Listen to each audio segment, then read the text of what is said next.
Então, boa tarde a todo mundo que compareceu à nossa aula aqui. Eu sou Marcelo Moro, professor do Instituto de Ciências do Mar da Universidade Federal do Ceará, e nós fazemos parte de uma equipe maior que está estudando a restauração do Parque Estadual do Cocó, que foi atingido por um incêndio. Então, parte das atividades da pesquisa sobre a restauração do Parque Estadual do Cocó envolvem os levantamentos florísticos e fitossociológicos, e por isso a equipe vai receber hoje um treinamento sobre esses métodos. Então, nossa aula hoje vai lidar com os métodos em florística e fitossociologia, já deixando a recomendação do livro Fitossociologia no Brasil, Métodos e Estudos de Caso, que é publicado pela editora da Universidade Federal de Viçosa. Então, para a gente começar, uma definição importante é de vegetação. A vegetação ela é o elemento mais evidente de uma paisagem.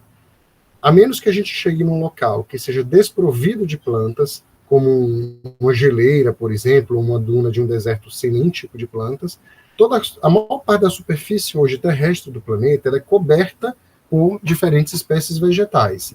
E a associação dessas várias plantas em comunidade e com o meio ambiente do meio físico, que vai permitir com que elas cresçam mais ou menos, se desenvolvam um porte arbóreo ou arbustivo, é que vai conferir essa fisionomia dos ecossistemas terrestres. Então, essa fisionomia que a gente olha, por exemplo, e diz que isso é uma floresta, ou uma savana, ou um campo natural, é que constitui a vegetação. Então, Caim Castro define a fisionomia da vegetação como essa aparência geral, grosseira da vegetação resultante do predomínio de plantas com certa forma. Por exemplo, eu posso ter um campo natural dominado só por espécies herbáceas, ou posso ter uma floresta em que você tem ali o predomínio de espécies arbóreas e trepadeiras, por exemplo. E essas diferenças de fisionomia vão nos dar diferentes tipos de ecossistema. Então, aqui à esquerda a gente tem uma foto do deserto do Atacama, nesse momento sem plantas, mas assim que chove, as plantas anuais crescem rapidamente, os terófitos crescem rapidamente e recobrem esse solo. Aqui à direita a gente tem uma savana, um solo recoberto por plantas herbáceas, com uma cobertura relativamente densa, e árvores e arbustos espaçados entre si. E embaixo, uma foto na Mata Atlântica, em São Paulo, mostrando um tipo de vegetação bem diferente da savana, em que a gente tem árvores dominando essa fisionomia. Então, o que é que dá a diferença entre todos esses ambientes? É, essencialmente, a vegetação. É a fisionomia daquele ecossistema. Já se a gente olha o mesmo tipo de vegetação em diferentes lugares do mundo, mesmo que elas não partilhem nenhuma espécie em comum, a gente fica em dúvida olhando só a fisionomia. Enquanto é intuitivo olhar uma savana e uma floresta e diferenciá-las, aqui a gente tem uma floresta na Malásia, no Congo, no Brasil, e só visualmente a gente não consegue dizer onde estaria cada um ou as diferenças entre elas, porque embora a flora seja diferente, há uma convergência de formas de vida, de processos ecológicos, de estratégias de vida dos organismos que estão aí.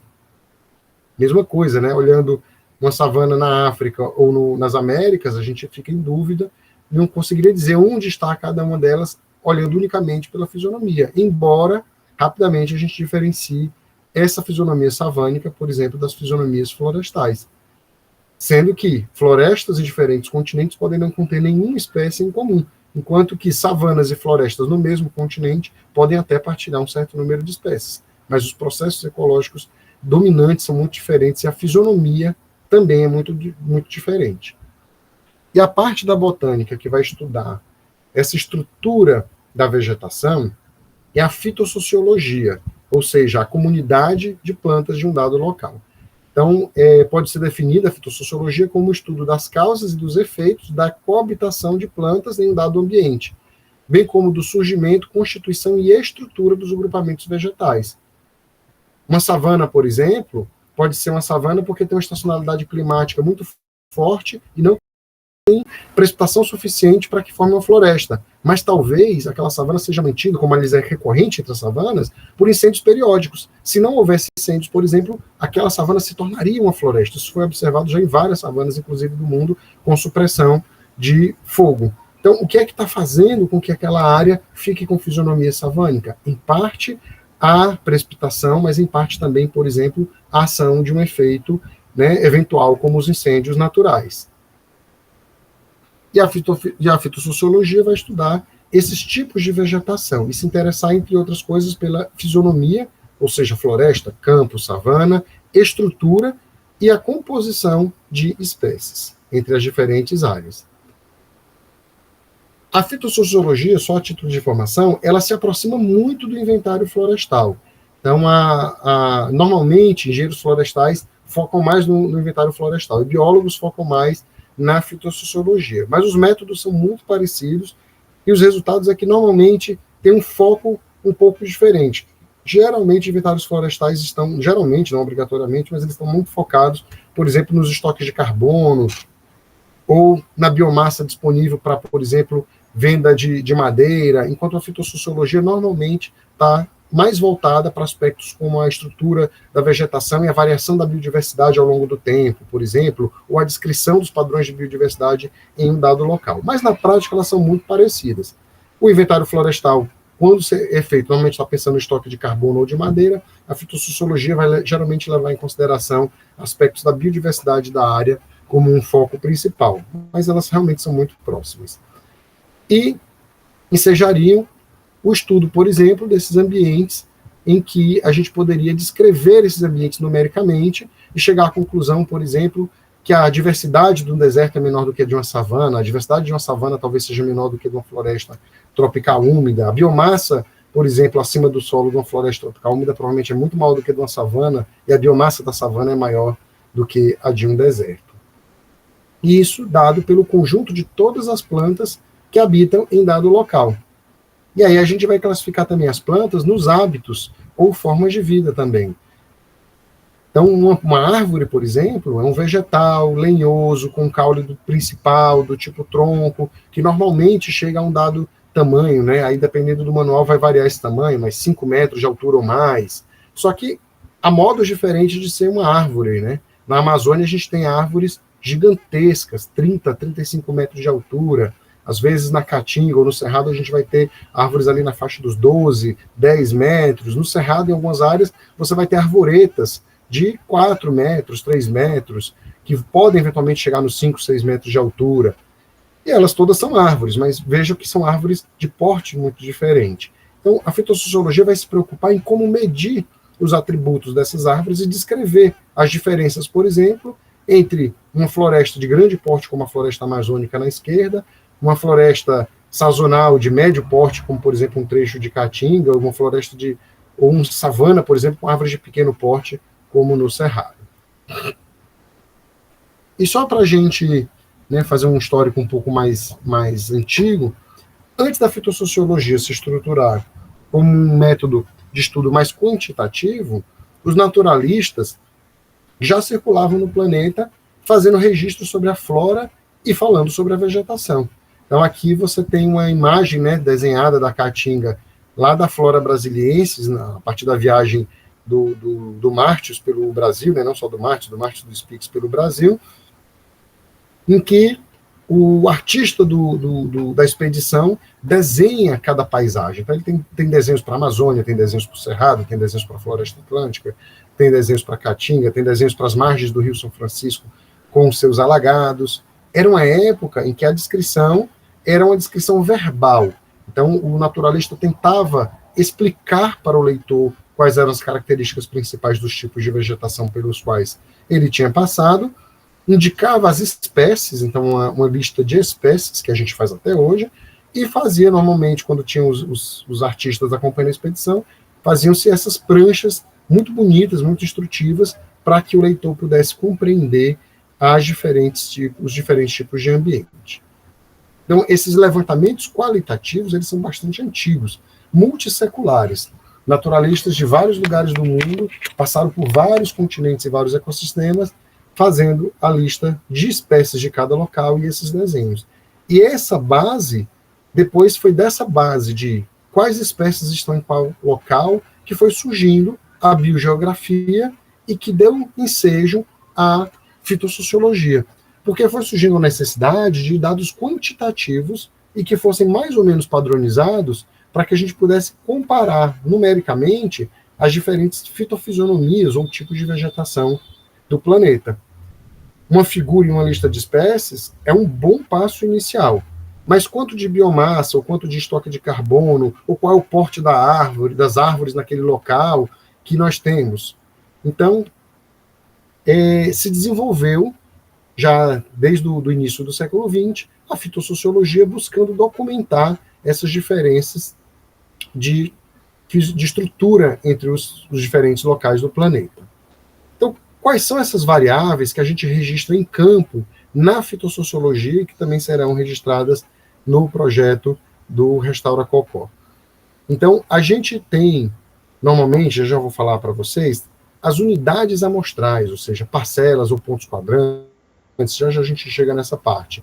Mas em cada unidade amostral, nós vamos registrar também as plantas que estão dentro da nossa unidade amostral. E aí vai ter uma diferença, né, entre os métodos voltados ao componente lenhoso, que vai focar nas árvores e nos arbustos, e entre as plantas herbáceas de cada local. Normalmente, dentro das nossas unidades amostrais, a gente vai registrar, se forem os indivíduos lenhosos, os dados de cada árvore e arbusto presente, ou seja, de cada indivíduo. E para herbáceas, muitas vezes a gente não conta o indivíduo, mas a gente olha a porcentagem de cobertura. Então, para cada indivíduo lenhoso presente, nós vamos ver qual é a espécie dele, qual é o diâmetro que ele tem e qual é a altura total do indivíduo. Então, somando as características de todas as árvores e arbustos presentes na minha parcela, eu vou ter uma ideia numérica da estrutura da vegetação. E somando os dados de todas as unidades amostrais voltadas para as plantas herbáceas, eu vou ter uma ideia da estrutura do componente herbáceo naquele tipo de vegetação. Só que esses estudos quantitativos precisam seguir uma metodologia padronizada para que eles sejam comparáveis tanto no tempo, ou seja, eu faço o registro hoje, e daqui a 5 anos eu quero saber se aquela vegetação ganhou biomassa, aumentou a densidade de árvores, ou perdeu, por exemplo, quanto no espaço. Eu quero comparar os manguezais do Ceará com os manguezais do Pará, ou de São Paulo, então eu preciso desses métodos padronizados. E com isso a gente vai usar os métodos fitossociológicos. Com o problema que os métodos disponíveis podem variar e os critérios de inclusão também variam, o que às vezes também dificulta a comparação. Então, quais são os principais métodos de levantamento fitossociológico da vegetação? O principal deles é o método de parcela, ou seja, a nossa unidade amostral é uma parcela, é um trecho do solo que é delimitado pelas linhas da nossa parcela. Então, parcelas elas podem ter diferentes formatos e tamanhos, elas podem ser circulares, por exemplo, mas parcelas circulares são muito difíceis na prática de serem colocadas em solo, a não ser quando elas são de pequena dimensão, para plantas herbáceas. Podem ser retangulares ou podem ser quadradas. Então, um formato muito comum é o formato de 10 por 10 metros, em que a gente coloca 4 pontos nos cantos da parcela e puxa as linhas de isolamento. Então, todas as árvores que estão do lado de dentro da parcela, elas vão ser registradas. E todas as plantas que estão do lado de fora não serão registradas. Como algumas árvores vão tocar na linha da parcela, também fica sempre a questão. E aí, a árvore tocou na linha da parcela, ela entra ou não entra na minha amostragem? Então, você, antes de começar, define, né, 2 lados da parcela para incluir e 2 lados da parcela para excluir. Por exemplo, se você disser que este lado aqui, o de cima, eles vão incluir todas as plantas que tocarem na parcela, essa árvore que está quase fora, mas tocou na linha, vai ser incluída. Se você disser que esses 2 lados vão excluir as árvores que tocaram na parcela, essa árvore que está quase dentro, mas tocou na linha, vai ser excluída da amostragem. Então, essa parcela aqui é um quadrado, mas poderia ser um retângulo também, de 10 por 20, de 20 por 50. Diferentes protocolos acabam usando diferentes medidas. E aí, entre os cantos da parcela, a gente estabelece essas fitas para delimitar onde a gente vai amostrar ou não e faz o registro das espécies que atingem o tamanho mínimo. Um outro método de amostragem é o método de pontos quadrantes. Esse, né, quase certamente nós não utilizaremos. No nosso projeto vai ser o método de parcelas, tanto parcelas para plantas lenhosas como parcelas para plantas herbáceas. Mas, a título de informação, os pontos quadrantes são pontos que são estabelecidos ao longo de uma linha de caminhada. O pesquisador, ele estabelece linhas de caminhada no meio da vegetação aproximadamente em linha reta, e ele marca um ponto, mede as plantas mais próximas do ponto, próximo slide eu explico isso, anda mais 10 ou 20 metros de distância, marca o segundo ponto, mede as espécies que tocam naquele ponto, anda mais 10 ou 20 metros, marca um terceiro ponto, mede as 4 plantas mais próximas do terceiro ponto, manda mais, e vai andando e registrando as espécies numa linha de caminhada. Em cada ponto, gente, então aqui, nesse slide, a gente está vendo uma representação das árvores, supostas árvores em verde, certo? Em cada ponto, o pesquisador anda, chega e coloca, ó, no centro da sua área, um ponto. Esse ponto pode ser delimitado por uma vareta que ele carrega. A gente carrega uma vareta e marca o centro do ponto com essa vareta. E ele vai imaginar que ao redor dessa vareta tem 4 quadrantes, por isso que é ponto quadrante. Em cada quadrante, ele vai medir a distância para as árvores e arbustos mais próximos e vai registrar só o dado daquela árvore ou arbusto que está mais próximo do ponto quadrante. Então, esse é o método do ponto quadrante. Aqui na esquerda, por exemplo, o pesquisador teria que ir mais longe para medir essa árvore em relação ao ponto quadrante, enquanto que na da direita, as árvores estão mais próximas do ponto quadrante. Medindo a distância de cada árvore ao centro do ponto quadrante, o diâmetro dessa árvore e a altura dela, ele consegue estimar as variáveis fitossociológicas. Quanto menor a distância da árvore mais próxima ao ponto quadrante, mais densa é a vegetação. Quanto mais distante, menos densa é essa vegetação. Se as árvores são muito afastadas entre si, o pesquisador teria que talvez que andar vários metros até chegar na árvore mais próxima. Se a vegetação é muito fechada, ele vai encontrar a árvore mais próxima em poucos centímetros ou poucos metros de distância do ponto. E com isso, dá para estimar até mesmo a densidade. E aí, depois de registrar as 4 árvores mais próximas, o pesquisador anda mais 10 ou 20 metros e faz o registro. O importante da caminhada é que nunca, ao andar e colocar o ponto, você pegue nos quadrantes de trás de você a mesma árvore que você tinha pegado no quadrante na sua frente. Então, você tem que andar a distância suficiente para nenhuma árvore que foi amostrada no quadrante anterior ser amostrada novamente no novo quadrante. O ponto quadrante, gente, é um método de registro em que você já sabe quantos indivíduos você vai registrar. Porque em cada quadrante eu registro 4 espécies. Ou 4 espécies, desculpa, 4 indivíduos, 4 árvores. Então, se eu fizer 100 pontos, eu vou registrar 400 árvores. Se eu fizer 200 pontos, eu vou registrar 800 árvores. Se eu fizer 150 pontos, e aí eu vou fazendo já a minha estimativa de quantas árvores eu vou registrar lá na frente. Se eu fizer 1000 pontos, eu vou registrar 4.000 árvores. Então eu já sei quantas árvores eu vou registrar antes de começar. Já no método de parcelas, eu não sei quantas árvores eu vou registrar. Eu sei a área de cada parcela, mas eu não sei quantas árvores estão dentro das minhas parcelas. Então, no método, eu sei quantas árvores eu vou registrar e não sei a área total que eu vou amostrar. É o método de ponto quadrante. No outro método, eu digo quantos hectares eu vou amostrar antes de começar. E eu já sei a minha área amostral, mas não sei quantas árvores eu vou registrar. Cada método tem suas vantagens e desvantagens, né? O ponto quadrante, muitas vezes, é difícil manter uma linha de caminhada reta no meio de uma vegetação densa, por exemplo. Já o ponto quadrante, uma vez que você passou por ali, você dificilmente consegue localizar as mesmas árvores de volta para uma remedição, enquanto que o método de parcela permite, por exemplo, a instalação de parcelas permanentes, em que você sempre tem um marco fixo e você sempre pode voltar na mesma área e reamostrar aquela vegetação no mesmo local. Então, daqui a 10 anos, eu posso medir a vegetação hoje, daqui a 5 anos, daqui a 10, 15, 20, e vendo, por exemplo, como essa vegetação varia no tempo.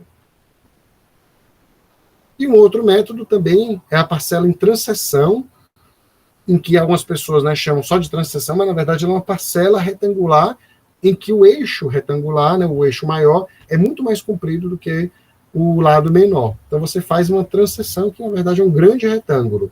Todas as plantas que estão dentro da parcela ou que tocam dos dois lados que você escolheu para incluir, elas serão amostradas. E todas as árvores que tocam dos dois lados que você escolheu para excluir ou que estão fora da sua parcela, elas não entram na sua amostragem, certo?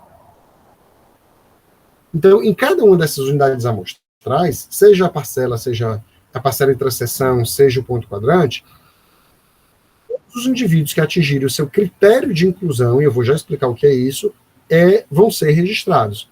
E você vai medir, então, para todas as plantas que atingem o seu critério de inclusão, qual é a espécie dela, qual é o diâmetro dela e qual é a altura dela. Se você não souber qual é a espécie, você vai coletar uma amostra daquela planta, vai dar um nome provisório para ela. Por exemplo, se você estiver acompanhado de uma pessoa de campo que já tem experiência naquele local, ele vai saber, por exemplo, o nome popular da planta. Se nem isso você tiver, você vai criar um nome provisório para essa planta e levar a amostra para o laboratório, e depois de identificar, você atribui o nome científico correto. E em relação às herbáceas, as parcelas são muito menores, né? Para árvores, a gente vai ter parcelas de 10 por 10, de 20 por 20, de 10 por 20, de 20 por 50 metros. E todas as árvores presentes vão ser registradas. Para herbáceas, não seria inviável uma parcela desse tamanho. Então, nós usamos parcelas de menor tamanho. Normalmente, para herbáceas, são parcelas de 1 por 1 metro, meio por meio metro, né, que é 50 por 50 centímetros, algumas até menores.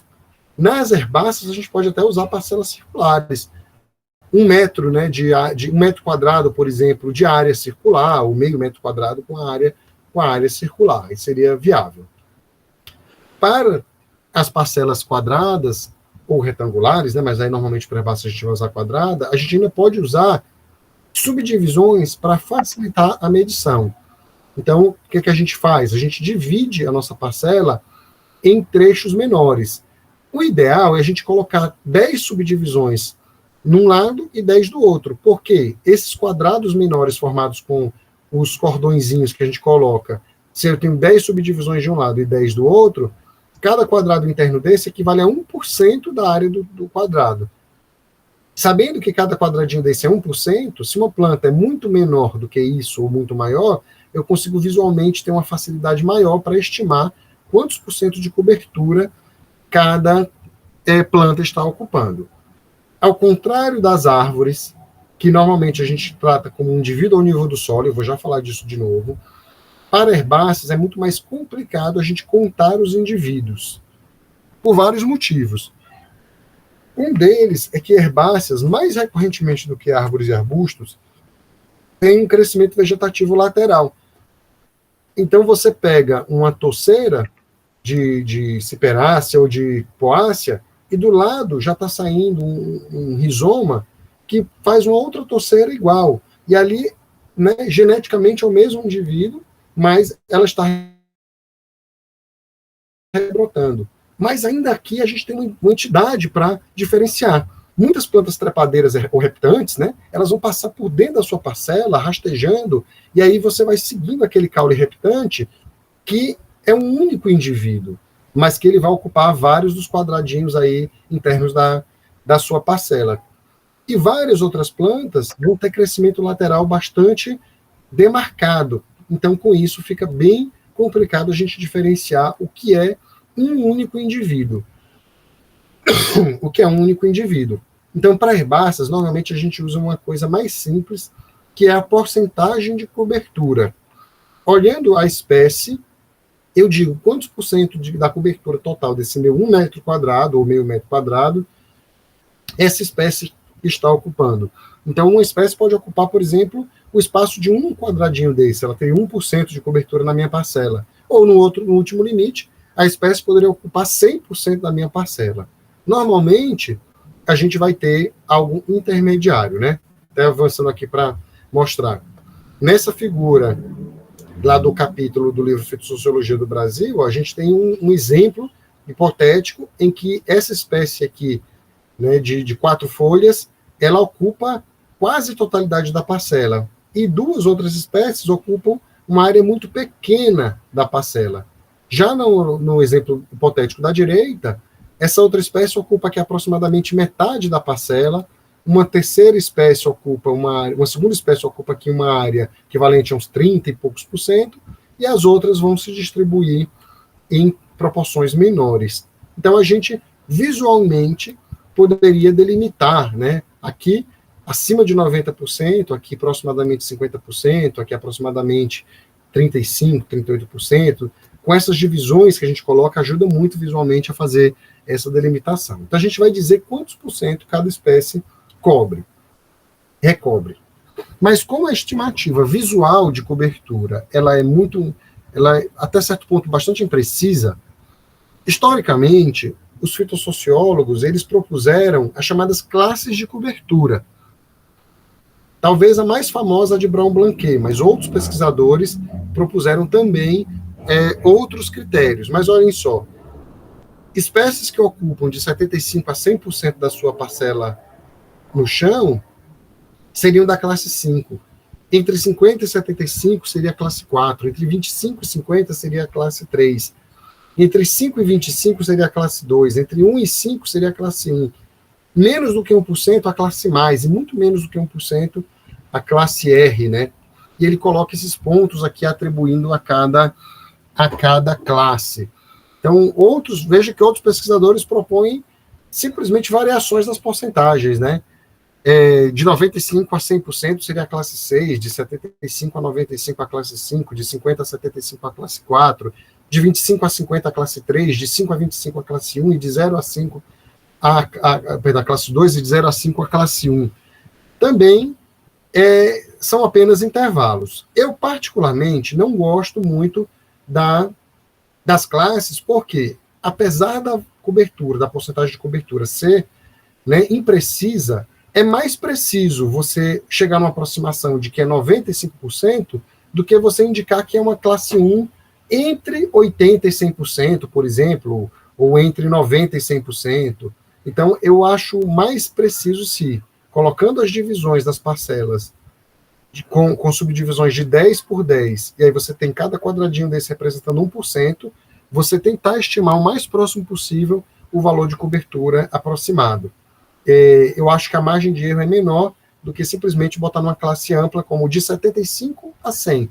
Se você olha ali nos quadradinhos e chega que é próximo de 85, eu prefiro indicar 85, mesmo que na verdade tenha sido 84 ou 83, e a minha aproximação errou por 2 pontos. Eu acho que ainda é mais preciso do que colocar essas classes amplas de cobertura.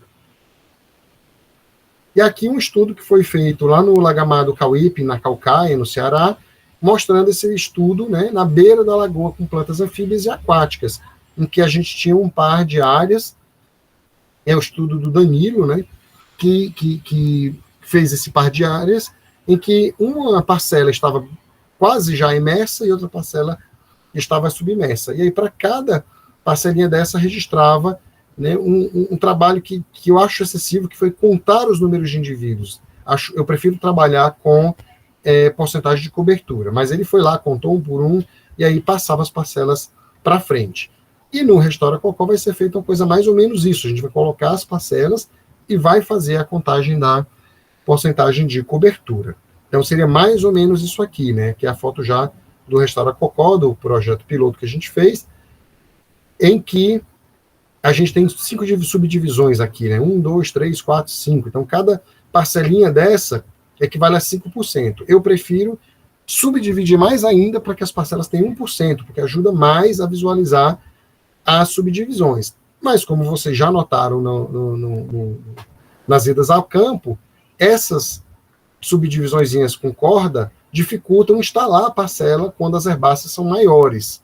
Então, novamente, né, a metodologia ela precisa ser flexibilizada, porque, sob certas circunstâncias, ela não funciona bem. Se a gente tiver a parcela cheia de cordões subdivididos, quando chega uma taboa, que é uma herbácea de grande porte, não consegue nem instalar a parcela. Mas, nesse caso, ó, visualmente, a gente teria cada quadradinho desse representando 5%, e a gente, então, faria a estimativa visual da porcentagem de cobertura. E quando as herbáceas vão crescendo mais, vai ficando cada vez mais difícil, né? Então, aqui também outro caso fotografado em campo, em que as herbáceas já têm um certo tamanho. Lembrando, gente, que para as herbáceas não é obrigatório o somatório chegar em 100%. Pode ser que a cobertura não chegue a 100% da parcela, e pode ser que a cobertura ultrapasse 100%. Então, eu já deixo avisado, porque existe uma estrutura tridimensional nessa cobertura herbácea. essas plantas herbáceas, elas estão se sobrepondo umas com as outras, e muitas vezes ainda vem uma espécie trepadeira e passa por cima das outras. Então, como há uma sobreposição tridimensional, o mesmo centímetro quadrado pode ter ali 2, 3, 4 espécies sobrepostas, uma de menor porte próxima do solo, duas de maior porte entrelaçadas, uma trepadeira passando por cima das outras. E aí a gente precisa fazer essa estimativa de ver quantas espécies estão recobrindo cada parcela dessas. Existem também, nós não vamos trabalhar com eles, mas existem também, a título de conhecimento, outros métodos voltados às espécies herbáceas. A gente tem o método de pontos com varetas, em que a gente coloca uma estrutura fixa, normalmente de 1 metro. Essa metodologia, né, foi proposta na década de 90 e foi menos utilizada, mas também foi utilizada. E nesse 1 metro a gente distribui as varetas. Então a gente vai contando quantas varetas, quantas espécies tocam em cada vareta. Então aqui a gente teria, por exemplo, essa espécie A tocando nessa vareta 1, na vareta 2, na vareta 3, depois essa vareta 4 tocando em 2 espécies, a vareta 5 tocando nessa outra espécie. Então, a quantidade de varetas em que cada espécie toca dá uma ideia da dominância que cada uma delas tem. Se uma única planta herbácea muito, muito extensa toca em várias varetas, significa que ela ocupa mais espaço ecológico do que outras que vão ter uma expressão menor. E aí faz essa estimativa. Enquanto que no método de parcelas, é a porcentagem de cobertura que vai nos dar a quantidade de dominância que uma espécie herbácea pode ter ali naquela comunidade. Já para árvores, a gente vai ver que pode ser, vários critérios podem ser utilizados, como a quantidade de indivíduos arbóreos, ou a quantidade de parcelas que a espécie ocorre, ou a área basal dessa espécie. Imaginem, 2 árvores de pequeno porte e uma única árvore de um porte enorme. Qual dela tem mais dominância ecológica? Então, se uma árvore só tem um porte muito grande, você considera que a dominância dela é maior do que 2 pequenas, por exemplo. Ou os índices compostos, que a gente vai mostrar já, em que eu posso somar um pouquinho desses pesos. E o outro método voltado para plantas herbáceas é o método de intersecção de linhas, em que eu pego uma linha de tamanho conhecido, por exemplo, 10 metros, ou 1 metro, né, ou 5 metros, e eu estendo essa linha na vegetação. E olhando por cima, então olhando aqui uma fita métrica, por exemplo, de 1 metro, eu vejo quantos centímetros cada espécie ocupa da minha linha. Essa espécie ocupou de 1 metro 10 centímetros, a outra ocupou 25, a outra ocupou 5, a outra ocupou 3, e eu vou somando essa linha, não é uma única linha. Eu coloco essa linha numa área, ando mais 10 metros, coloco na mesma área essa linha novamente, ando mais 10 metros, coloco novamente essa linha, e aí eu vou colocando várias linhas dessa ao longo da minha caminhada, e a soma das parcelas, né, não das parcelas, a soma do comprimento de linha que cada espécie vai ocupando, vai dando essa ideia da dominância. Quer dizer, se eu coloco 50 metros de linhas em medições, né, e eu vejo que uma espécie tem 35 metros, só ela é altamente dominante naquela área. Então, esse é um método sem área, a gente olha a projeção das espécies na linha. E no final, seja com os métodos fitossociológicos voltados para o componente lenhoso, seja com os métodos voltados para o componente herbáceo, a gente vai criar uma tabela fitossociológica. A tabela fitossociológica ela vai ranquear as espécies pela dominância que elas têm na área, né? E para as lenhosas, a gente usa para esse ranqueamento, normalmente o chamado IVI, que é o Índice de Valor de Importância. Para as lenhosas, a gente vai ter a densidade, ou seja, se eu registrei 1 hectare, que é 10 mil metros quadrados, e essa espécie aqui, o Hematanthus drásticos, tinha 329 indivíduos em 1 hectare, então ela tem uma densidade absoluta de 329 indivíduos por hectare, que é maior do que a densidade de todos os outros. Mas aí eu vou somar a área basal do caule, né, da projeção do caule de cada indivíduo, de cada espécie. E aí eu vou olhar qual espécie tem a maior área basal. Aí eu posso chegar na conclusão que essa espécie aqui, que tem mais indivíduos, não tem a maior área basal. Olhem aqui, né? Outro indivíduo abaixo dela pode ter uma área basal maior do que ela. Só que esses indivíduos têm menos indivíduos de um porte maior, por exemplo. E também posso considerar a frequência. A frequência é a porcentagem de parcelas em que a espécie ocorre. Se eu coloquei 50 parcelas de 1 m² e uma espécie ocorreu em 25 parcelas, ela tem uma frequência de 50%. Se uma espécie acontecer em todas as minhas 50 parcelas, ela tem uma frequência de 100%. Se uma espécie ocorreu em 5 parcelas de 50, ela tem uma frequência de 10%. Então, a ocorrência da espécie espalhada pelas minhas unidades amostrais também é uma ideia de quão espalhada essa espécie está. E o IVI, então, ele soma a densidade relativa, a área basal relativa e a frequência relativa para ranquear as espécies daquela que teria o maior índice de valor de importância para aquela que tem o menor índice de valor de importância. Veja que, com isso, espécies aqui, né, como a curatela americana, que tinham só 6 indivíduos, ficam na frente de espécies como a Bissonia maceriça, que tinham 10. Porque eu não vou ranquear simplesmente da que tem maior densidade ou maior porcentagem de cobertura. Vou ranquear usando, no caso aqui, o IVI. E para as herbáceas também a gente vai colocar por algum critério, que pode ser, no caso, a porcentagem de cobertura. E, pessoal, em relação às plantas lenhosas, para a gente medir biomassa, por exemplo, a gente precisa ter uma estimativa do volume de cada espécie, de cada árvore. Então, nós temos que ter um diâmetro e uma altura. A altura pode ser medida por estimativa visual, pelo método de varas graduadas. A gente pode colocar varas de 1 metro, que elas são encaixadas uma na outra, e aí você vai colocando um suporte. Poxa, tem uma planta que tem 3 metros, eu encaixo 3 varas, coloco o próximo, vejo que a planta tem 3 metros, ou vejo que ela tem um pouco menos ou um pouco mais, e faço a estimativa a partir das varas graduadas. Ou, poxa, minha árvore tem 5 metros, eu coloco 5 varas graduadas. A árvore tem 10 metros, eu coloco uma vara graduada de 5 metros e vejo que ela tem o dobro das minhas varas graduadas, porque, obviamente, eu também não vou conseguir carregar varas graduadas de 100 metros, não, 100 metros é exagero, mas 30 metros de altura já seria inviável. Ou estimativa visual, ou estimativa por clinômetro. Tem até clinômetros laser, que você fica a uma distância da árvore, lança o laser na árvore, depois você faz a inclinação até a copa dela, e aí você calcula a altura. E o diâmetro da planta é outra variável importante. Então, eu tiro a altura da árvore, eu vejo a altura da árvore, e preciso agora medir, aferir o diâmetro ou o perímetro da árvore. Qual a diferença de diâmetro e de perímetro? Tanto faz, a gente pode medir tanto o perímetro como o diâmetro, e em laboratório a gente converte na planilha eletrônica.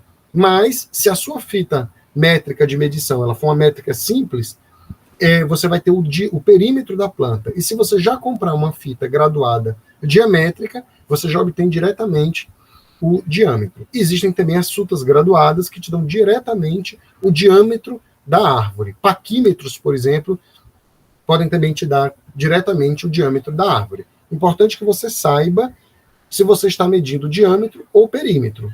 Mas também não importa se você medir o diâmetro ou o perímetro. Em planilha eletrônica a gente converte com facilidade. E aí você precisa decidir onde você vai medir essa árvore. Né? Você vai medir a 2 metros de altura, a 1 metro de altura, a 30 centímetros de altura, no nível do solo. Então, os critérios, a altura de medição das plantas, com o tempo, foram sendo padronizadas em alturas que eram viáveis, que eram razoáveis. Né? Dificilmente faria sentido você ter que subir 5, 10 metros na árvore para medir o diâmetro dela. Então, você estabeleceu 2 ou 3 aí, alturas principais de medições. A principal delas é chamada altura no nível do peito. O diâmetro no nível do peito. O diâmetro no nível do peito, ou o perímetro no nível do peito, tanto faz, ele é medido a 1,30 m de altura, tá certo? 1,30 m. Não importa se você é muito mais alto ou muito mais baixo, você sempre vai usar 1,30 m como medida padrão. E no nível do solo, que é outra medida tradicional, você se abaixa e mede do ponto em que a árvore sai do solo, evitando apenas situações ali de deformidades ou a presença de um cupinzeiro, que você vai talvez tirar o cupinzeiro para fazer a medição certa. E uma outra medida que acabou ficando um pouco famosa é medir logo acima do nível do solo, a 30 centímetros. Então, por que às vezes no nível do solo tem risco de ter um animal peçonhento, ou porque tem alguma deformidade na planta? No cerrado, por exemplo, isso é mais comum do que na caatinga, começou-se a medir a 30 centímetros de altura. Então você evita essas irregularidades da planta logo que ela sai do nível do solo e mede a 30 centímetros. Mas as duas principais seriam realmente no peito, que é 1,30, ou logo no solo, ou a terceira aí mais famosa, a 30 centímetros de altura.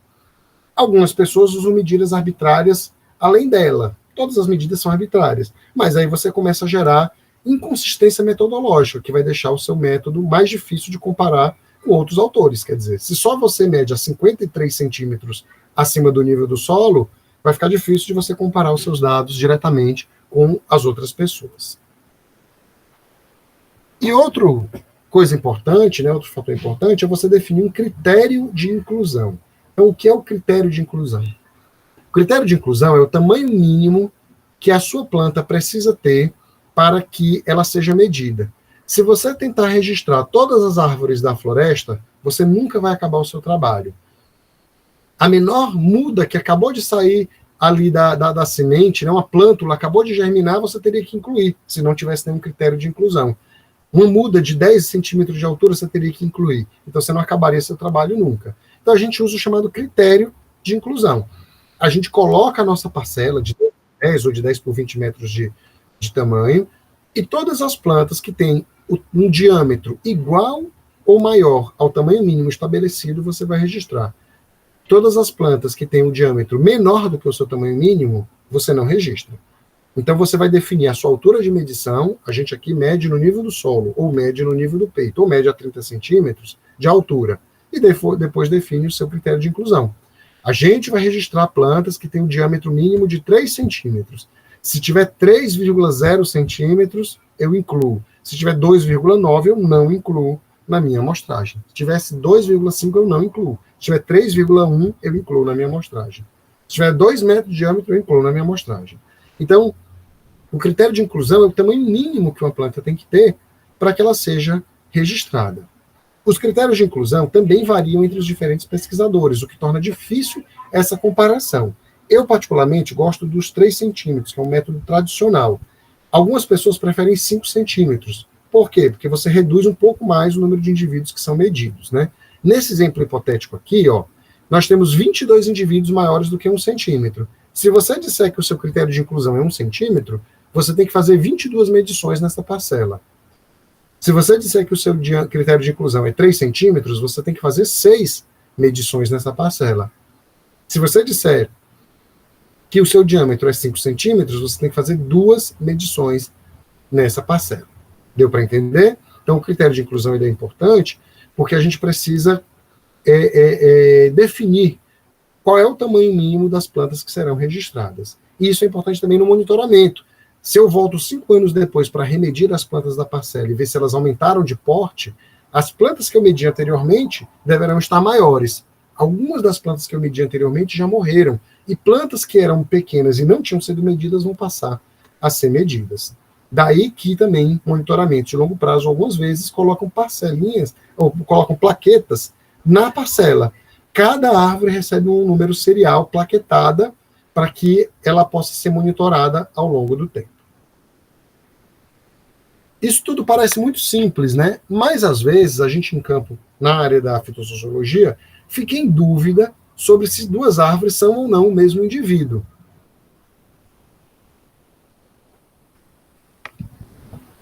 A princípio, algumas pessoas que não trabalham com fitossociologia vão achar estranhos. Como você não sabe se é o mesmo indivíduo ou não? Por exemplo, aqui eu tenho um soim, né?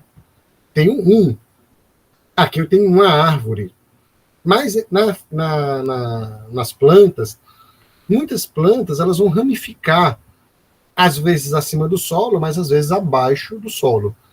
Então, existe esse problema. A planta é uma planta só, mas ela ramificou debaixo do chão e ela emerge como 2 ramos independentes. Eu teria que cavar aqui para descobrir se ela é uma planta só ou não. E isso é um pouco difícil de determinar. No Cerrado, por exemplo, existem árvores subterrâneas.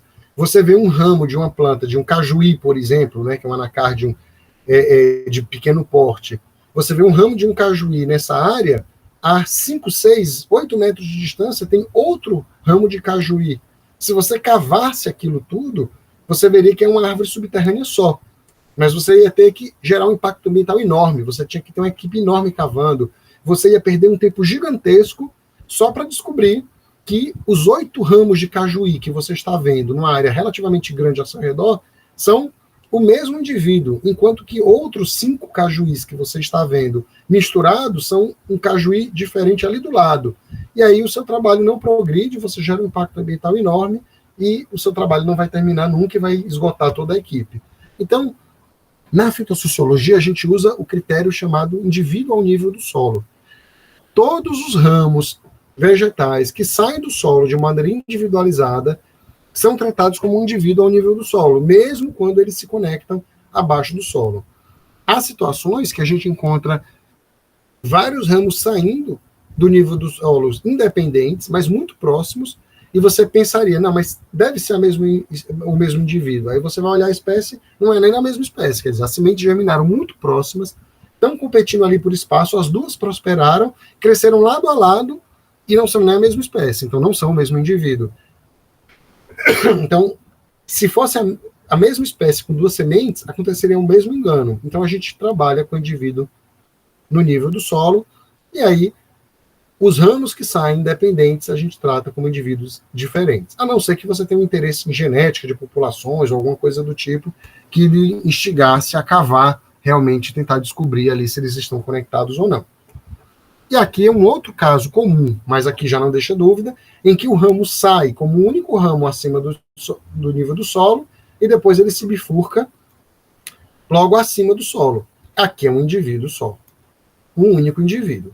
Então, se você registrou, por exemplo, o perímetro na altura do peito, aqui você vai registrar 2 ramos. 2 ramos. Você vai registrar qual é o perímetro desse ramo aqui, vai colocar uma barra na sua tabela de campo e vai registrar qual é o perímetro deste outro indivíduo aqui. Então, você vai indicar que é o mesmo indivíduo no nível do solo, mas ele tem 2, 3, 5 diâmetros diferentes, porque são 5 ramos que se ramificam abaixo do seu ponto de medição. Se você mediu no nível do solo, todos esses 2 vão ser um único indivíduo. Você vai fazer aqui a circunferência no nível do solo e vai ter uma medição só, enquanto que no peito você vai ter várias. Às vezes, aí vem a realidade, né? A gente faz o manual, mas às vezes a realidade de campo ela nos supera. Sai um único caule, mas o caule principal já morreu e apodreceu, e dos restos desse caule brotaram caules mais jovens, mas conectados no nível do solo. Aí, nesse caso, faz sentido a gente medir no solo os vários indivíduos, porque a gente está vendo que é um ramo só, esse ramo caiu, está apodrecendo, mas a parte dele que está vivo está emitindo brotamentos, rebrotas, que estão saindo de um caule já apodrecido. Aí faria ainda sentido eu medir os vários ramos no nível do solo. Então é mais ou menos uma situação dessa. Né? Quem trabalha em caatinga já pegou isso aqui. Tem um cacto desse, e aí você está usando o critério no nível do peito, você vai ter que vir aqui, vai ter que medir cada um desses ramos desse cacto. Ou você vai ter que se arrastar, que já é ruim o suficiente, até o chão, vai passar ali com seu amigo a fita métrica ao redor do caule dele no nível do solo, e vai medir ele no nível do solo. Ou vai medir um por um todos esses ramos aqui. Tá certo? Então são esses desafios. No manguezal, que é uma área que a gente vai trabalhar, também não é muito simples, né? A gente também tem às vezes muita ramificação, e vai precisar até de um detalhamento ali de campo mais claro como proceder. Mas aqui, basicamente, esse indivíduo que ramificou abaixo do chão, se está ramificando abaixo do chão, eu não preciso cavar. Mediu no chão, eu meço um valor de diâmetro na altura do solo para cá, e um valor de diâmetro na altura do solo para cá. No peito, um diâmetro na altura do peito para cá, ou um diâmetro para cá. Diâmetro ou perímetro, relevante. E esses dados, pessoal, vão ficar registrados nas chamadas fichas de campo. O meu primeiro indivíduo eu vou colocar a espécie, Rhizophora mangli. Vou colocar o diâmetro dele. Digamos que ele eu esteja medindo na altura do peito, e tenha 3 ramos, né, na altura do peito. Eu vou colocar primeiro o diâmetro, barra, o segundo, barra, o terceiro. E a altura total da planta, ou algumas pessoas pegam a altura individual de cada um desses ramos. Também não é tão simples, porque muitas vezes eles vão se misturar lá em cima. Então, ou você vai pegar a altura total do indivíduo ou dos ramos, né, como você prefira. Importante documentar o que você está fazendo exatamente nos métodos do seu trabalho. Próximo indivíduo, Laguncularia racemosa, e aí eu coloco aqui, também está ramificado, eu coloco o primeiro diâmetro barra o segundo diâmetro e a altura da planta. Avicenia germinas, então eu vou colocando aqui as espécies que eu vou vendo e os diâmetros e altura. Atenção, não deixem campos em branco, tá bom? É chato, né, quando você pega, às vezes, 35 indivíduos da mesma espécie na sequência. No manguezal é comum. Avicenia germinas. E aí você pensa, por que eu vou escrever de novo o nome da espécie, que é a mesma espécie de cima? Faça isso.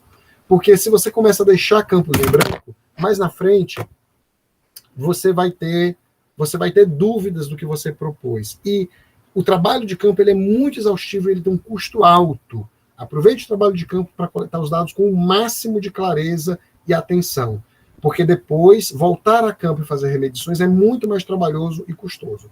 Então, escreva Avicenia germinas 50 vezes na sequência, se forem 50 vezes a mesma árvore, mas não deixe linhas em branco. Não deixe linhas em branco.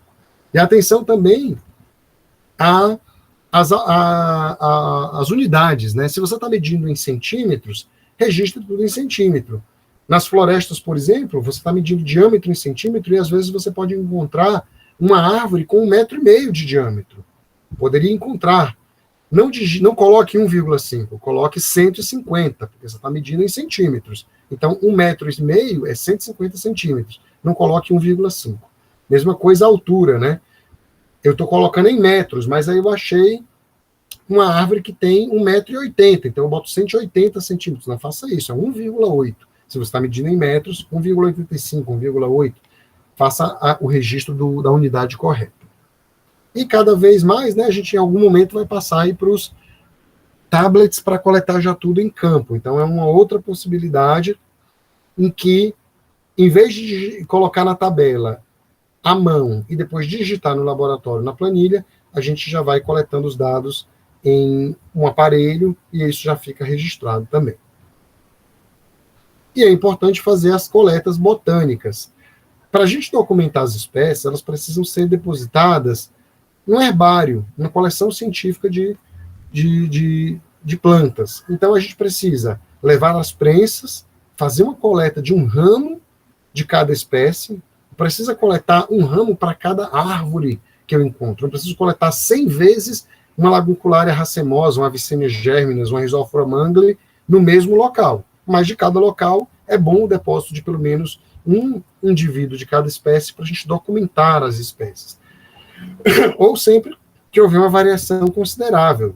Sei lá, eu fiz um levantamento na foz do rio Cocó, muito próximo do estuário, e eu fiz um levantamento a 10 quilômetros de distância em outro ponto do estuário e quero, por exemplo, mostrar aqueles dois ambientes, ou então eu tenho uma variação morfológica muito considerável, estou duvidando se é ou não a mesma espécie, eu levo para herbário, caso sejam espécies diferentes, eu consigo distingui-las lá.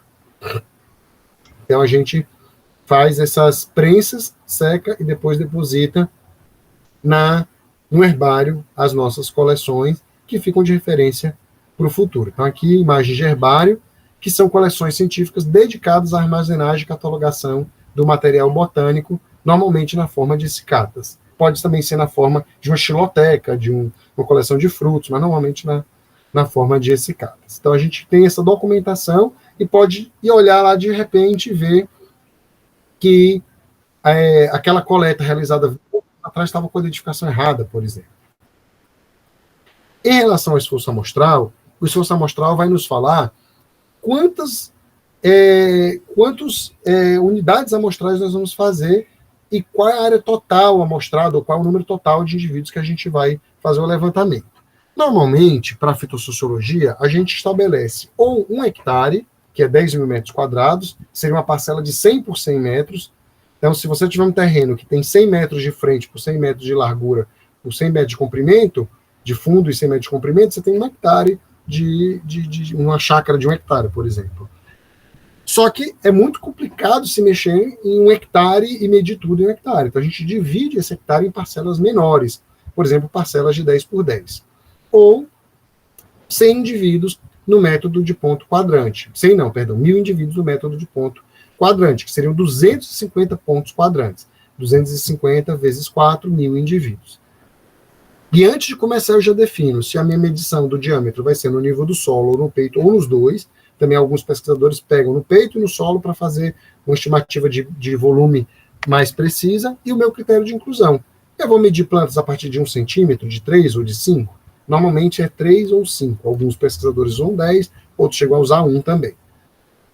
Para plantas herbáceas ou para plantas de regeneração, quando eu quero ver as mudas que estão nascendo, normalmente a gente faz o quê? Coloca uma parcela maior, algo como 10 por 10, 10 por 20, e dentro dessa parcela a gente coloca uma menor, como 5 por 5, 2,5 por 2,5,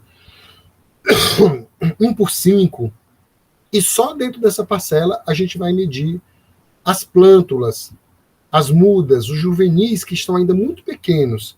Então eu faço o registro de árvores a partir de 3 centímetros de diâmetro na altura do peito, em toda a minha parcela de 10 por 10, mas na minha subparcela de 1 por 5, por exemplo, eu vou registrar mesmo as plântulas de pequeno tamanho, dando uma ideia da quantidade de plântulas, por exemplo, disponíveis para a regeneração da área.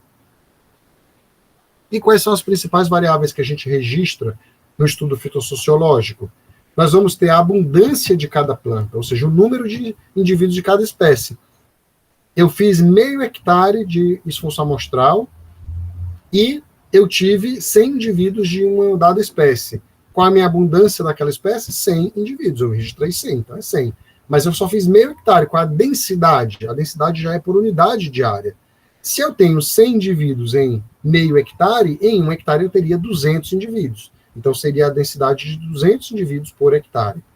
Eu também obtenho dados de frequência, ou seja, em quantas unidades amostrais cada espécie ocorreu. Se eu tenho 50 parcelas de amostragem e eu tenho uma planta que aconteceu, que ocorreu, foi registrada em 50 parcelas, ela tem uma frequência de 100%. Mas olha, em cada parcela só tinha uma árvore. Era pouco, é muito pouco, né? Cada parcela ela era rara, só tinha uma árvore, mas a frequência dela é alta. Ela tem baixa densidade e baixa abundância, né? Talvez da abundância nem tanto, porque se fossem 50 parcelas, seriam 50 indivíduos. Então ela teria talvez uma abundância menor, uma densidade menor do que de outras espécies, mas ela teve alta frequência. Mesmo não sendo em cada parcela muito densamente presente, com uma densidade baixa, ainda assim ela teve uma frequência elevada. E a dominância é a área basal da espécie. Se a gente imaginar que os caules são aproximadamente circulares, eu poderia imaginar que cada caule tem uma área aproximadamente circular. E aí eu posso calcular a área basal de cada indivíduo e somar as áreas basais dos indivíduos e, com isso, obter a dominância ou área basal da espécie.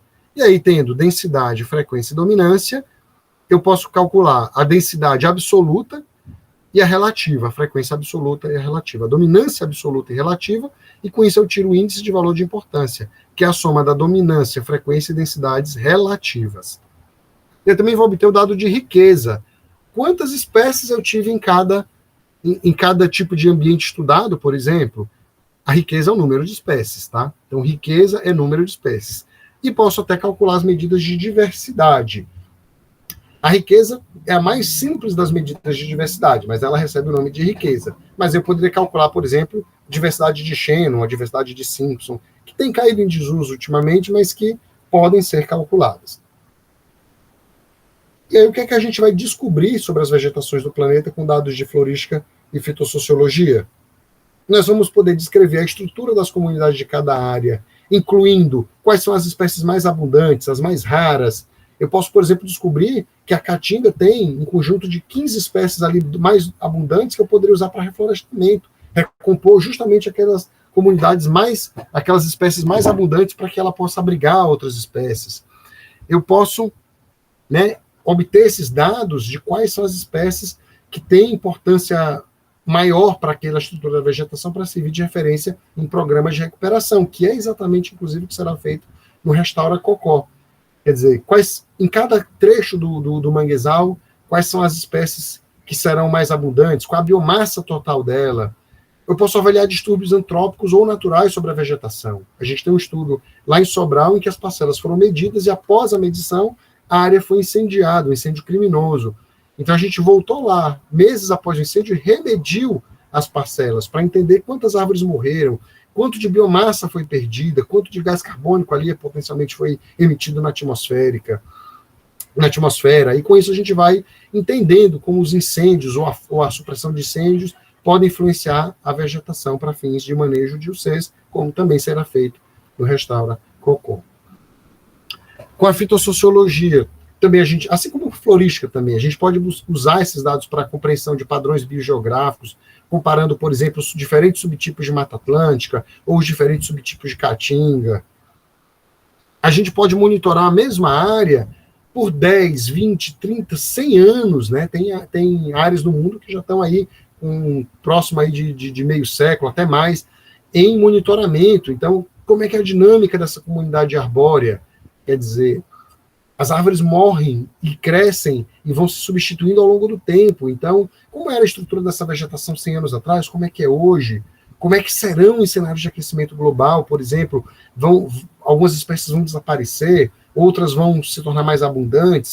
São respostas que a gente só vai obter com o monitoramento de longo prazo na fitossociologia.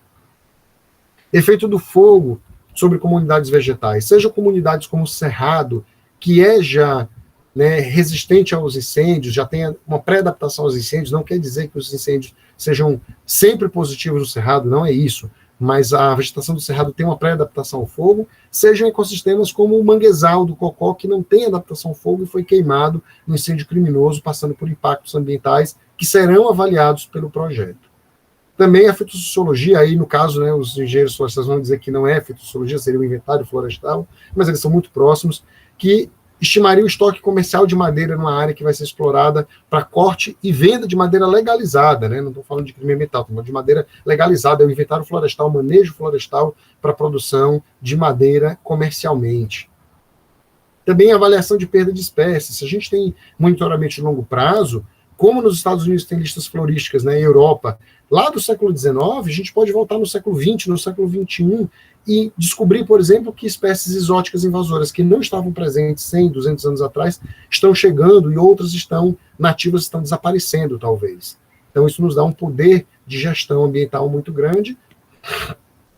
E também, que nós faremos lá no Restaura Cocó, entender quais são as espécies nativas de cada setor do parque para que haja processos de restauração ecológica em cada trecho.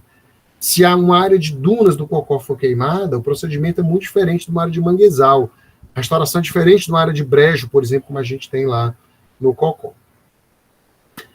Então, gente, encerrados os métodos de florística e fitossociologia, então já deixo a recomendação dos volumes 1 e 2 do livro Fitossociologia no Brasil, métodos de estudos de caso, vamos falar um pouquinho de amostragem. Então, o que a gente falou aqui foi de metodologia do levantamento. Agora, o que é a amostragem? A amostragem é como nós vamos distribuir as unidades amostrais no terreno para que a gente chegue na conclusão do nosso estudo. Então, o levantamento florístico, ele é simplesmente o levantamento das espécies presentes em cada ambiente, enquanto que o fitossociológico é também o levantamento da estrutura da vegetação. E o método de levantamento foi o que nós vimos um pouco agora, né? Agora acima. Método de parcelas, método de quadrante, de pontos quadrantes, métodos de linha. A amostragem, por outro lado, se refere a como nós distribuiremos as unidades amostrais no nosso espaço geográfico para obter os dados. Então, uma primeira diferenciação que a gente precisa fazer é entre censo e amostragem. O censo é quando nós temos recursos suficientes para registrar toda a nossa população ou universo amostral.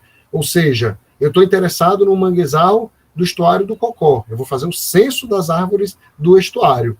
É algo impossível, a gente teria que registrar todas as árvores, né? Ou, se não fosse impossível, nós precisaríamos de muitos milhões de reais em recursos para fazer o levantamento total. Então, o censo, ele raramente é disponível em ecologia. O censo acontece com algumas espécies que têm uma importância de conservação grande e que estão concentradas no espaço. Então, você tem lá, né, todos os indivíduos da mesma espécie migram para o mesmo local na época da reprodução, estão todos concentrados lá, e aí você consegue fazer o censo contando todos eles. Normalmente não é possível fazer o censo. Como não é possível fazer o censo, a gente faz a amostragem, em que um pedaço daquela população ou do universo amostral será tomado, e os dados que nós concluirmos sobre aquela amostragem, nós vamos extrapolar para o conjunto. Então, quando a gente tem, poxa, eu tenho um ecossistema que, digamos que ele é muito raro, ele está num pequeno topo de morro e ele é pequeno. Eu posso ir lá e medir todas as árvores que estão lá naquele ambiente, digamos, né? Eu teria feito um censo daquele ecossistema limitado, pequeno, restrito. Talvez isso fosse possível numa ilha de pequena dimensão, uma ilha de 10 hectares, né? Seria viável. Com recursos, os pesquisadores iriam lá e mediriam todas as árvores presentes naquela ilha. Normalmente isso não é possível, então a gente vai fazer a amostragem. E com isso nós vamos tirar os parâmetros para fazer a nossa estimativa. Nós vamos fazer os dados estatísticos. Então, eu vou fazer uma estimativa do volume de madeira por hectare.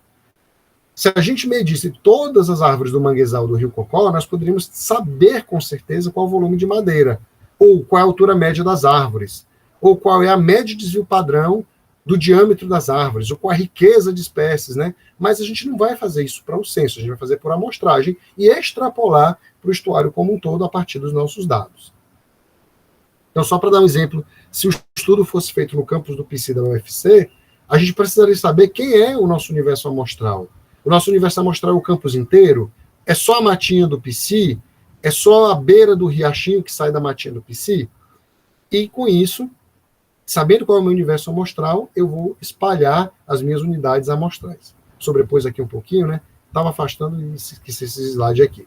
Mas então, as minhas unidades amostrais seriam colocadas no campus do PC inteiro. Se o meu universo amostral for o campus do PC inteiro, sim. Se for só na matinha, não. Eu vou colocar só na matinha ao lado da biblioteca. Então, quais são as perguntas que a gente quer ter para responder? Então, se a gente não definir bem a nossa pergunta, o que é que a gente quer saber, a gente não vai nem conseguir colocar um método bom para fazer esse levantamento. Então, eu já vi casos de alunos que me procuraram já com o trabalho finalizado, querendo responder uma pergunta, mas eles fizeram o levantamento de um modo inadequado, já não dava mais para responder aquilo que eles queriam no começo.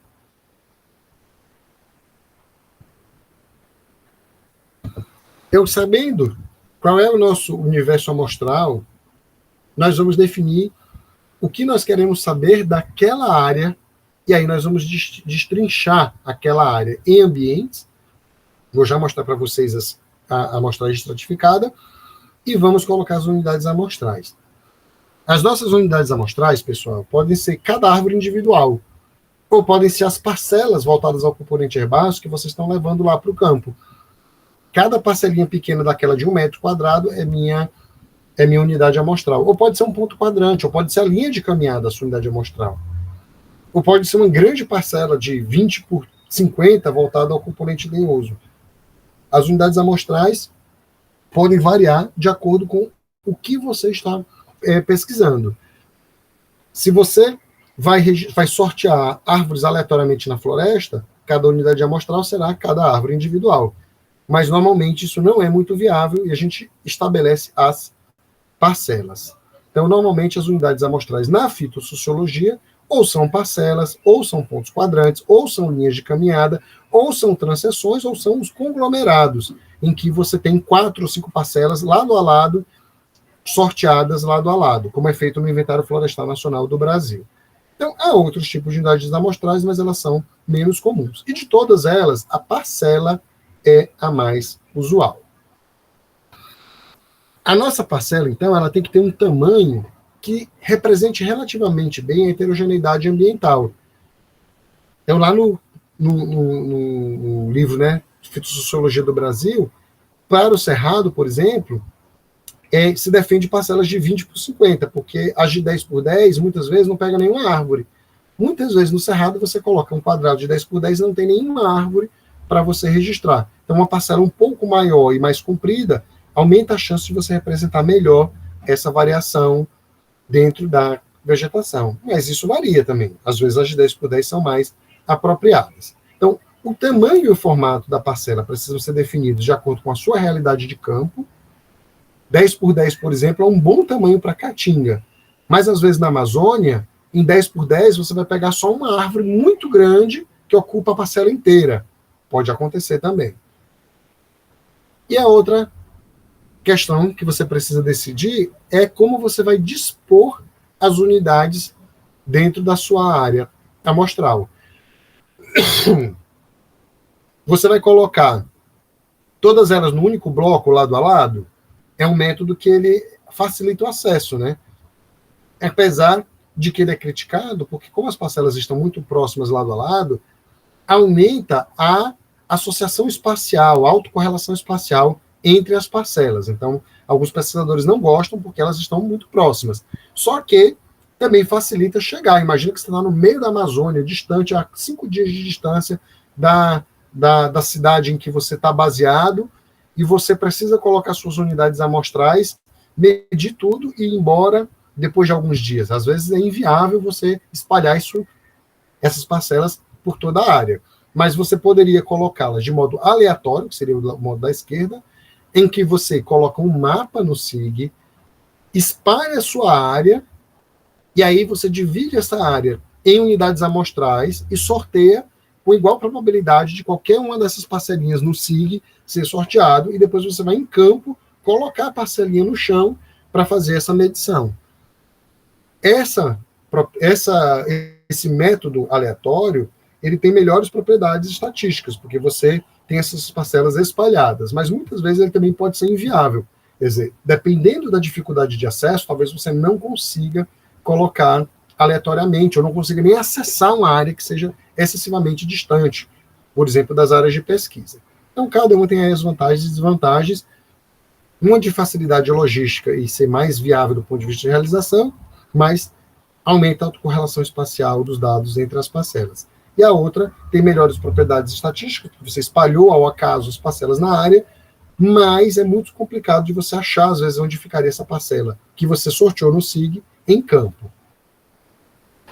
E o outro método é o método também sistemático. Você pode colocar aleatoriamente, como na esquerda, ou usar o método sistemático. O método sistemático, você vai usar um método não muito arbitrário, talvez, para definir o primeiro ponto, né? E aí a primeira parcela colocada, as próximas parcelas são colocadas, por exemplo, a cada 20 metros de distância. Então, você coloca a primeira, anda 20 metros, coloca a segunda, anda mais 20 metros, coloca a terceira. Então, assim que você estabelece a primeira parcela, todas as outras já estão colocadas. O que é que não deve ser feito? Há uma que seja, né, muito tendenciosa. A pessoa vai colocar parcela sempre onde o ambiente é mais aberto, porque dá menos trabalho, ou sempre onde tem árvores maiores, porque ele acha legal as árvores maiores. É preciso que você represente, seja no método aleatório, seja no método sistemático, seja no método, né, de bloco, um trecho que tente representar o melhor possível o conjunto da sua área. Se a sua área tem trechos que são mais fechados, mais densos e mais abertos, é importante que algumas das suas parcelas caiam nos trechos mais abertos e outras caiam nos trechos mais fechados, representando essa variação dos dados. Tanto quando você for fazer as análises de dados, vai mostrar, olha, a densidade, né, média variou por parcela entre tanto e tanto, a riqueza média variou entre tanto e tanto. E aí você consegue fazer análises mais completas. E algumas vezes você vai ter ambientes contrastantes, como a gente tem lá no Cocó, né, o brejo e o manguezal. Um é um campo paludoso natural, o outro é um estuário, uma floresta paludosa com árvores de mangue. Então, quando você tem ambientes contrastantes, você pode estratificar sua amostragem, dividindo, usando o SIG, hoje o acesso a SIG é muito fácil de acessar, entre os diferentes tipos de ambiente, e aí você vai sortear suas parcelas, vai colocá-las sistematicamente, de modo estratificado entre os dois ambientes que você tem ali. E quando você está interessado em dados de florística, também você vai eventualmente usar o método de caminhamento ou coletas oportunísticas. Um grupo de pescadores vai ficar caminhando na área, registrando todas as espécies presentes. Então, além do grupo que está colocando parcelas sistematicamente e registrando as espécies na fitossociologia, algumas espécies estão na sua área, podem ser até de importância de conservação, mas não estão nas parcelas. E aí, pelo método de cambiamento, você complementa com a florística os levantamentos fitossociológicos. Então, aqui só um exemplo, né, se a gente fosse fazer o levantamento lá no PECEM, em São Gonçalo do Amarante, a gente vê que tem diferentes ambientes, tem faixa de praia, tem duna móvel, tem duna fixa, tem tabuleiro degradado, tem floresta tabuleiro mais conservada. A aleatória cairiam em qualquer local. A sistemática ficariam parcelas em distâncias bem definidas, em distâncias já padronizadas. E aí, na sistemática, pode ser que eu caia numa área já desmatada. Aconteceu muito isso no inventário florestal, né? Pode cair em cima de uma zona urbana, em cima de uma área desmatada, de uma área agrícola. E a estratificada eu dividiria em setores que são mais homogêneos e colocaria um número relativamente comparável de unidades amostrais entre as áreas, por exemplo, que são de interesses. Os tabuleiros, as dunas móveis, as dunas fixas, por exemplo. Então, gente, a gente falou dos métodos de levantamento, falamos da amostragem em si, e agora a gente fica aqui à disposição para a gente tirar alguma dúvida em relação ao que vocês acompanharam. Acho que já pode até encerrar a gravação, e essa gravação vai ficar disponível no YouTube depois para quem quiser reassistir.